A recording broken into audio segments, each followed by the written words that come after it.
हमारे विभिन्न ज्ञानवर्धक कार्यक्रम देखने के लिए आप हमें अभी सब्सक्राइब करें, बेल आइकन को प्रेस करें ताकि आप देख सकें हमारा कार्यक्रम सबसे पहले।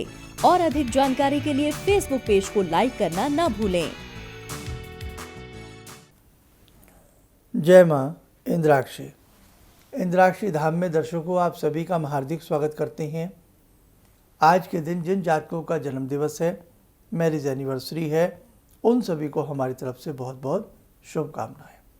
आज का पंचांग 13 मई, दिन बुधवार, सन 2020, कृष्ण पक्ष, ज्येष्ठ मास, संवत 2077, तिथि षष्ठी। लेकिन जो छठ तिथि है ये सुबह 6 बजे तक है। 6 बजे के बाद सप्तमी तिथि प्रारंभ हो चुकी है।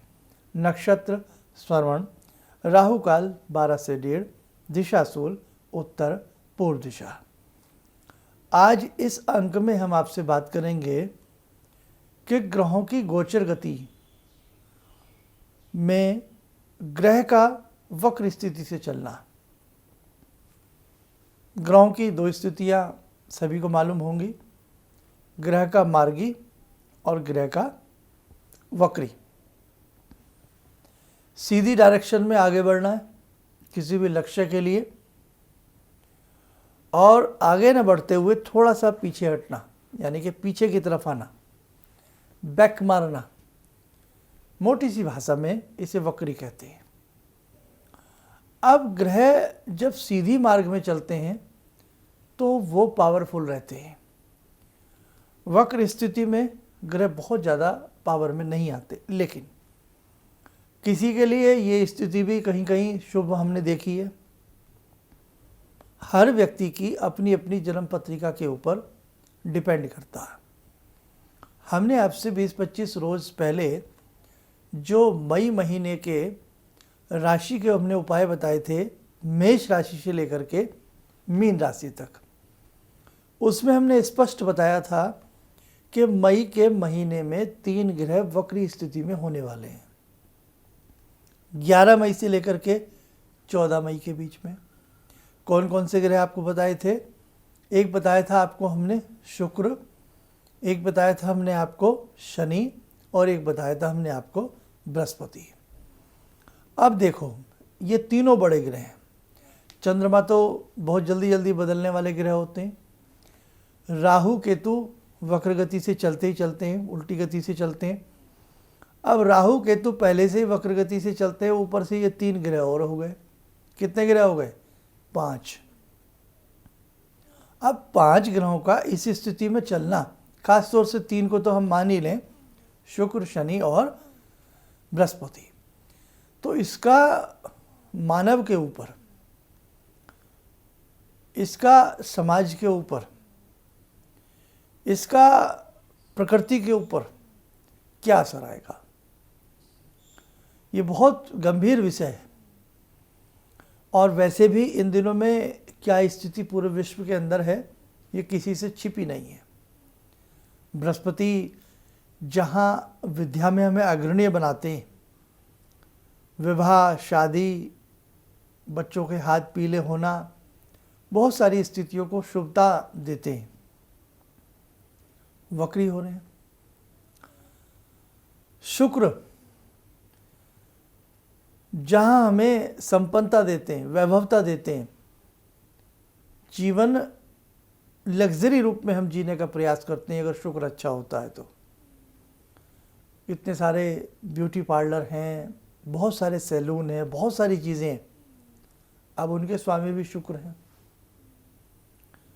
ऐसे हम शनि, इंडस्ट्री, दुनिया भर का लेबर, मजदूर वर्ग, बहुत सारी ऐसी चीज़ें, मशीनरी शनि से संबंधित है। अब 100 दिन से ज़्यादा के लिए ग्रहों का वक्री होना, प्रकृति के ऊपर इसका असर बहुत शुभ नहीं आने वाला। कहीं ना कहीं चिंता का विषय खड़ा हो सकता है। लेकिन सभी की पत्रिकाओं में कितने ग्रह होते हैं? 9। राशियाँ कितनी होती हैं? 12। किसी भी जन्म कुंडली में हम अपनी वैदिक ज्योतिष के हिसाब से बात करें तो 14 राशि नहीं होती, 10 ग्रह नहीं होते, सबके 9 12 राशि। अब इनका जो चक्र चाल होती है वो अपनी अपनी कुंडली के हिसाब से सबकी अलग अलग होती है। किसी का लगन कुछ होता है, किसी की राशि कुछ होती है, सबका अपने अपने हिसाब से होता है। कुछ चीज़ें जानने वाली हैं, अभी बताऊंगा। समय हो चला आज की ध्यानमाला का। आइए जुड़ते हैं आज की ध्यानमाला में भगवान भैरव से। ॐ करकलितकपाला कुण्डली दण्डपाणिस्तरुणतिमिरनीलो व्यालयज्ञोपवीते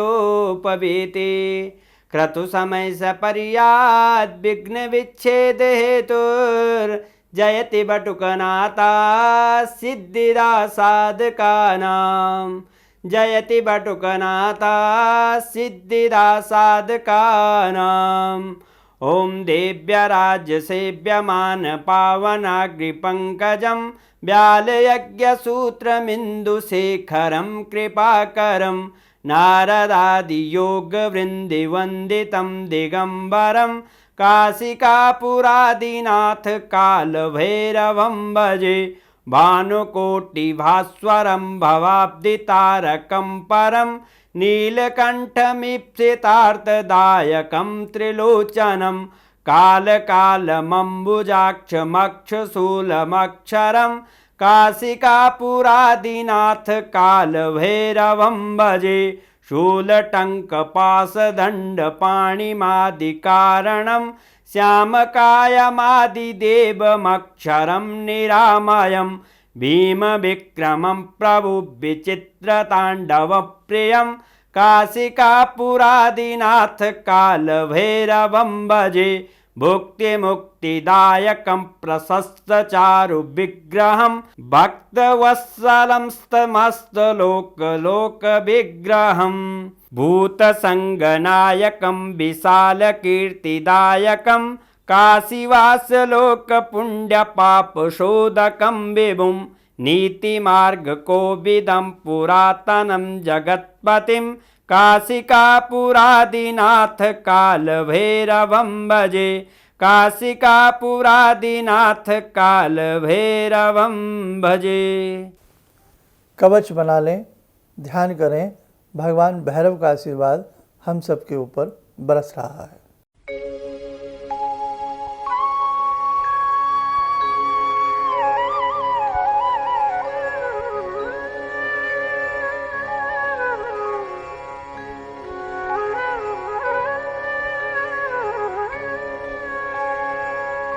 ओम बोलते हुए नेत्र खोलें, सामान्य हो जाए।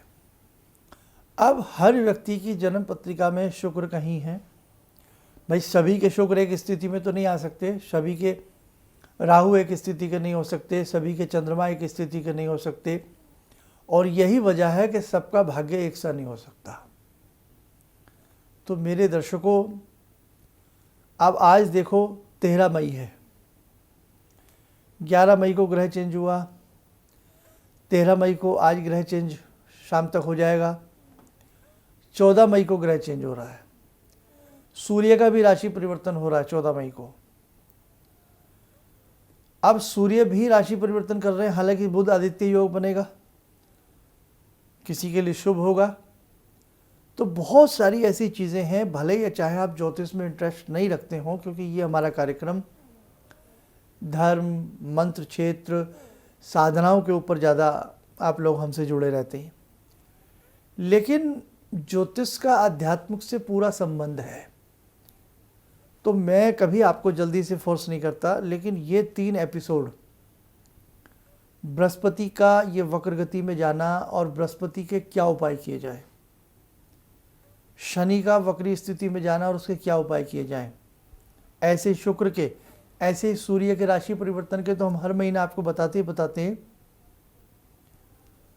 तो आप ये 4-5 कार्यक्रम जो लेटेस्ट ज्योतिष ज्ञान के प्लेटफॉर्म पे आपको मिलेंगे, आप ज़रूर सुनिएगा, उनके उपाय ज़रूर करिएगा, क्योंकि सूर्य मामूली ग्रह नहीं है, शुक्र मामूली ग्रह नहीं है, बृहस्पति मामूली ग्रह नहीं है, और शनि न्याय के देव मामूली ग्रह नहीं है। और आज जो दारुण स्थिति पूरे विश्व में बनी हुई है। हालांकि सूर्य नारायण ने 1 महीने में काफ़ी अच्छा स्थिति को बनाया, काफ़ी अच्छा सूर्य भगवान ने संभाल के रखा, काफ़ी अच्छा सबके लिए प्राण प्रदान किए। तो इसलिए कुछ और ऐसे उपाय होते हैं जिनको जानना और करना अति आवश्यक होता है। तो मैं आज के इस कार्यक्रम में उपाय नहीं बताऊंगा। मेरे तीनों चारों ये एपिसोड आप ज्योतिष ज्ञान के प्लेटफॉर्म पर जरूर सुनिएगा। इन्हीं शब्दों के साथ हम अपनी वाणी को विराम देते हैं। जय माँ इंद्राक्षी। हम लोग आपका प्रोग्राम शुरू ही किया था अभी देखना, क्योंकि हम लोग बाहर से अभी साहिबाबाद ट्रांसफ़र हुए हैं। तो उसके बाद ऐसे ही एक दिन बैठी हुई थी, मेरी बेटी भी बैठी हुई थी।